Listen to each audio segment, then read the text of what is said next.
What are critical skills jobs, what is critical skills. ये mostly वो jobs होती हैं जो बहुत जब आप पढ़ने आते हो स्टार्टिंग में कॉलेज मास्टर्स या बैचलर, उससे पहले भी मैं आपको ये बताया था कि जॉब मार्केट अभी भी आयरलैंड में थोड़ा एंट्री लेवल रोल्स होते हैं। इनमें अगेन जो बिजनेस फाइनेंस वाले रोल्स हैं, ये मैंने नीचे डिस्क्रिप्शन में एक कंसल्टेंट का फॉर्म डाल रहे, उसमें आपकी spouse can work full time from day one. कोई जॉब होने की जरूरत नहीं है आयरलैंड में रहने के लिए। पार्ट टाइम जॉब की सीवी चाहिए तो उसके लिए आप मेरे को इंस्टा पे डीएम कर दो। वीडियो अच्छी लगे तो वीडियो लाइक कर देना, चैनल सब्सक्राइब कर देना। और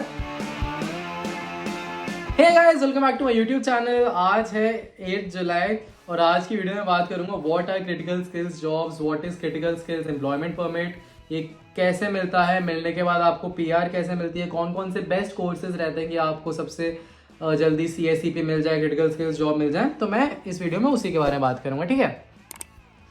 तो स्टार्ट करते हैं। क्रिटिकल स्किल्स जॉब्स होती कौन सी हैं? क्रिटिकल स्किल्स जॉब्स वो होती हैं जो CSOL में मेंशन्ड होती हैं। CSOL क्या है? क्रिटिकल स्किल्स ऑक्यूपेशन लिस्ट में जो मेंशन्ड होती हैं, गवर्नमेंट हर साल चेंज करती है अपनी CSOL, उसमें जो जॉब्स होती हैं वो होती हैं क्रिटिकल स्किल्स जॉब्स, ठीक है। ये मोस्टली वो जॉब्स होती हैं जो बहुत ज़्यादा डिमांड में होती हैं, बहुत हाई डिमांड में होती हैं, और काफ़ी केसेस में ये IT, इंजीनियरिंग, हेल्थ केयर और फाइनेंस सेक्टर्स में होती हैं क्रिटिकल स्किल्स जॉब्स, ठीक है। ये मोटी मोटी बात आ रही है क्रिटिकल स्किल्स जॉब्स कौन सी होती हैं। और क्रिटिकल स्किल्स जॉब जिनको मिल जाती है उन्हें फिर अगला स्टेप होता है CSEP लेना, क्रिटिकल स्किल्स एम्प्लॉयमेंट परमिट लेना। ये कैसे लेते हैं? अगर आपकी क्रिटिकल स्किल्स जॉब लग गई है तो या तो आप खुद या आपकी कंपनी आपको स्पॉन्सर करती है क्रिटिकल स्किल्स एम्प्लॉयमेंट परमिट लेने के लिए। और फिर क्रिटिकल स्किल्स एम्प्लॉयमेंट परमिट जब आपको मिल जाता है तब आप एलिजिबल हो जाते हो स्टैम्प 1 के लिए। अभी स्टैम्प्स कौन कौन से होते हैं मैं वो बता देता हूँ। स्टैम्प जब आप पढ़ने आते हो स्टार्टिंग में कॉलेज मास्टर्स या बैचलर्स के लिए, तब आप आते हो स्टैम्प 2 परमिट पे। स्टैम्प 2 उस पर आप यहाँ पे पार्ट टाइम काम कर सकते हो, पढ़ाई कर सकते हो, नौकरी वगैरह नहीं कर सकते, लाइक फुल टाइम जॉब नहीं कर सकते, खाली पढ़ाई कर सकते हो और पार्ट टाइम जॉब वगैरह कर सकते हो, ये कर सकते हो। फिर जब आपकी मास्टर्स खत्म हो जाती है तो आपको 2 साल का स्टे बैक मिलता है आइलैंड में, और बैचलर्स के बाद 1 साल का स्टे बैक मिलता है। तो जो स्टे बैक मिलता है उस टाइम पे आप अपना स्टैम्प 2 परमिट जो होता है वो आपको स्टैम्प 2 से चेंज करके स्टैम्प 1G करवाना पड़ता है कि आप यहाँ आपकी मास्टर्स वगैरह बैचलर्स खत्म हो गई है, अब आप यहाँ पे जॉब ढूंढना स्टार्ट करोगे। आपको जॉब मिल गई है लेकिन वो क्रिटिकल स्किल्स में नहीं आती है, तो अब जो है वो क्रिटिकल स्किल्स में नहीं आती है, तो अब नॉर्मल जो जॉब होती है वो स्टैम्प 1G पे कर सकते हो। काफ़ी बार ऐसा भी होता है कि आप जॉब करना स्टार्ट कर दो तो फिर एम्प्लॉयमेंट परमिट में लेट हो जाता है, तो आप उस टाइम भी स्टैम्प 1G पे नौकरी ढूंढ भी सकते हो, काम भी कर सकते हो, स्ट्रेस लेने वाली बात नहीं होती है। अगर आपकी जॉब जो है वो क्रिटिकल स्किल्स में है तो आपकी कंपनी आपको CSE पे दिलवा सकती है, आप उसके लिए खुद अप्लाई कर सकते हो। उसके लिए सारे डॉक्यूमेंट्स आपको कंपनी वगैरह भी दे देती है, तो उसमें आपको 1000 यूरोज लगते हैं एम्प्लॉयमेंट परमिट के लिए। या तो आपकी कंपनी देती है, स्पॉन्सर करना कहते हैं इसे, या तो आप वो अपने पैसे खुद दे सकते हो, या कंपनी आपके बिहाफ पे दे देती है। तो मोस्टली केसेस में कंपनी दे देती हैं, लेकिन स्टार्टअप्स वगैरह होते हैं कई बार नहीं देते, तो आपको खुद को स्पॉन्सर करना पड़ता है। तो जो आपका CSEP आता है क्रिटिकल स्किल्स एम्प्लॉयमेंट परमिट, वो मिलने के बाद आप अप्लाई कर सकते हो स्टैम्प 1 के लिए। CSEP जो होता है ना वो आपको 2 साल का मिलता है, 2 साल का ही मिलता है CSEP, उससे कम का नहीं मिलता। तो CSEP जब आपको मिल जाता है उसके बाद आप स्टैम्प 1 के लिए अप्लाई कर सकते हो। CSEP के बिना स्टैम्प 1 के लिए अप्लाई नहीं कर सकते, तो CSEP होना चाहिए स्टैम्प 1 अप्लाई करने के लिए। तो CSEP मिलने का स्टैम्प 1 के लिए अप्लाई कर सकते हो, ठीक है। फिर स्टैम्प 1 वही आपका जब तक CSEP 2 साल के लिए आप स्टैम्प 1 लेते हो, उसके बाद आप अप्लाई कर सकते हो स्टैम्प 4 के लिए। 2 साल बाद CSEP के स्टैम्प 4 के लिए अप्लाई कर दो, वो होती है आपकी PR।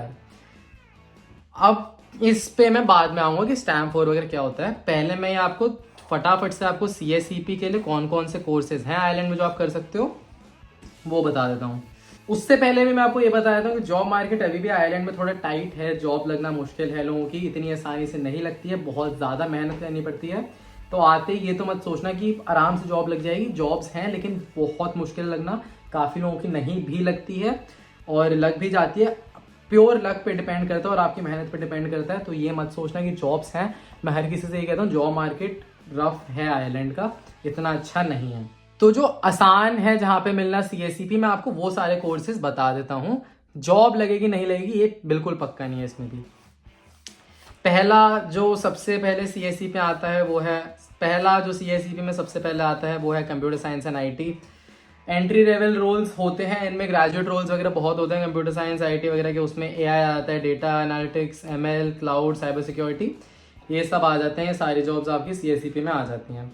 फिर मैकेनिकल इंजीनियरिंग, सिविल इंजीनियरिंग की जॉब्स पिछले कुछ टाइम में अचानक से बढ़ी हैं, सिविल वाली काफ़ी बढ़ी हैं। मैंने एक वीडियो बनाई है इससे पहले कि कौन कौन सा कैसा जॉब मार्केट वगैरह, वो आप देख लेना, उसमें मैंने बताया है क्या कैसे हुआ है। तो उसमें मैंने बताया कितने परसेंटेज वगैरह के हिसाब से। तो ये जो जॉब्स हैं ये भी CSEP में आती हैं। फिर हेल्थ केयर में यहाँ पे नर्सिंग स्टाफ का काफ़ी ज़्यादा शॉर्टेज रहता है, ये मेरे को रिसेंटली पता चला है। तो हेल्थ केयर में भी जो रोल्स हैं, कोर्सेज वगैरह हैं, वो CSEP में आते हैं। फार्मा, बायोमेड साइंसेज, नर्सिंग वाले जो कोर्सेज हैं ये CSEP में आते हैं। तो ये यहाँ से आप कर सकते हो और इनकी शॉर्टेज भी काफ़ी ज़्यादा है आयरलैंड में। ये मेरे को पहले नहीं पता था, मैंने अभी रिसर्च करी तो मेरे को भी पता चला, इसलिए मैं इसका बता रहा हूँ। फिर फाइनेंस, बिजनेस एनालिटिक्स में जो कोर्स होते हैं, बिजनेस एनालिस्ट वाले, फाइनेंशियल एनालिस्ट वाले, रिस्क स्पेशलिस्ट वाले, इनकी जॉब्स होती हैं। लेकिन अगेन जो बिजनेस फाइनेंस वाले रोल्स हैं ये एक्सपीरियंस लोगों का मार्केट है आयरलैंड में। फ्रेशर्स के लिए बहुत मुश्किल है इस मार्केट में घुसना, टैप करना, बहुत मुश्किल से जॉब मिलती है फ्रेशर्स को। अगर आपके पास एक्सपीरियंस है, CSEP चाहिए, तभी आप इन कोर्सेज के लिए आओ, जितना मैं आपको सजेस्ट करूंगा, ठीक है। फिर pharmaceutical courses, Pfizer, Johnson and Johnson जैसी काफ़ी बड़ी कंपनीज है। और फार्मा का मैंने आपको इससे पहले बताया कि यहाँ पे अच्छा है, नया सेक्टर यहाँ पे एक्सप्लोर हो रहा है इसका फार्मा का, तो आप यहाँ पे देख सकते हो फार्मा का। ये सारे कोर्सेज आप थोड़ा ध्यान लगा के देख सकते हो, इनमें आप आ सकते हो। अगेन मैंने बता दिया किस में जॉब लगना आसान है, किस में मुश्किल है, किसका मार्केट कैसा बूम कर रहा है, तो वो अपनी रिसर्च अच्छे से करना। फिर आते हैं हम PR पाथवे पे। उससे पहले मैं बात करता हूँ कि सितंबर इनटेक ऑलमोस्ट आ गई है अब तो।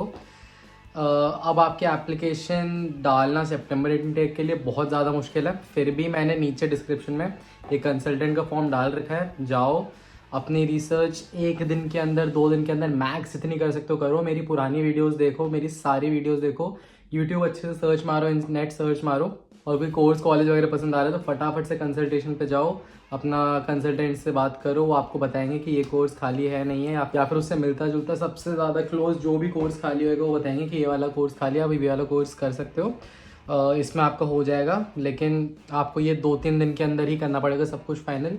ये सितंबर इनटेक तो आ गई है अब तो बहुत मुश्किल हो जाता है।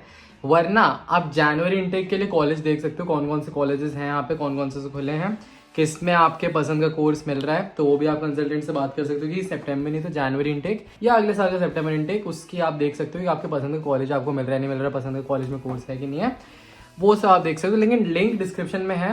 और वीज़ा प्रोसेस अगर आपका सितंबर में आ रहे हो, आप कर रहे हो, तो उसके लिए भी नीचे लिंक भरो, वो आपके वीज़ा डॉक्यूमेंट सारे जैसे हैं, जो जो चाहिए होते हैं वो सारे आपकी डॉक्यूमेंटेशन बनाएंगे और वीज़ा अप्लाई करवाएंगे। कोई स्ट्रेस की बात नहीं है, फटाफट से जाओ, लिंक डिस्क्रिप्शन में फॉर्म भर दो, ठीक है। फिर PR पाथवे पे आते हैं। स्टैम्प 4 कैसे मिलता है? स्टैम्प 4 मिलता है जब आपके पास CSEP होता है 2 साल के लिए। 2 साल के लिए CSEP जैसे ही होता है, आप स्टैम्प 1 लगवाते हो, स्टैम्प 1 के जैसे 2 साल होते हैं, आपका स्टैम्प 4 हो जाता है और आपको मिल जाता है PR।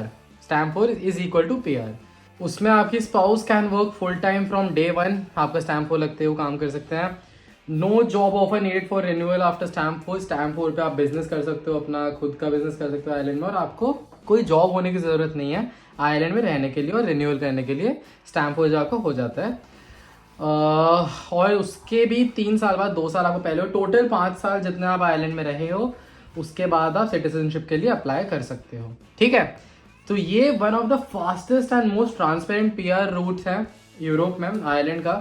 क्लियर है, बिल्कुल क्लियर। स्टैम्प 1 पे 2 साल काम करो, CSEP पे आपको स्टैम्प 4 मिल जाएगा, PR मिल जाएगी, उसके और 3 साल ऐड कर दो, आपको सिटीजनशिप मिल जाएगी।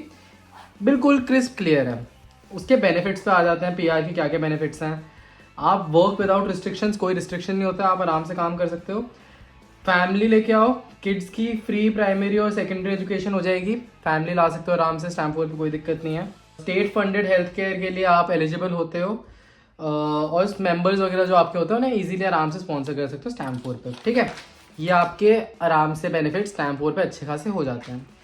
फिर आयरिश सिटीजनशिप के क्या फ़ायदे रहते हैं? Visa free travel to 180+ countries including US, Canada, Europe, हर जगह, UK, मतलब कहीं 180 कंट्री में आपकी वीज़ा फ्री ट्रैवल है। आपको कहीं के लिए कोई वीज़ा नहीं लगवाना अगर आपके पास आयरिश सिटीजनशिप है, कोई स्ट्रेस नहीं है उस बात का। फिर आपके पास यूरोपियन यूनियन सिटीजनशिप होती है, तो आप किसी भी यूरोपियन यूनियन की कंट्री में आराम से काम कर सकते हो, रह सकते हो, कोई दिक्कत नहीं, क्योंकि आपके पास यूरोपियन यूनियन की सिटीजनशिप है, आयरलैंड यूरोपियन यूनियन का पार्ट है। Last but not the least, low cost और free education for children. European Union के जो स्टूडेंट्स होते हैं उनकी फीस बिल्कुल अलग होती है।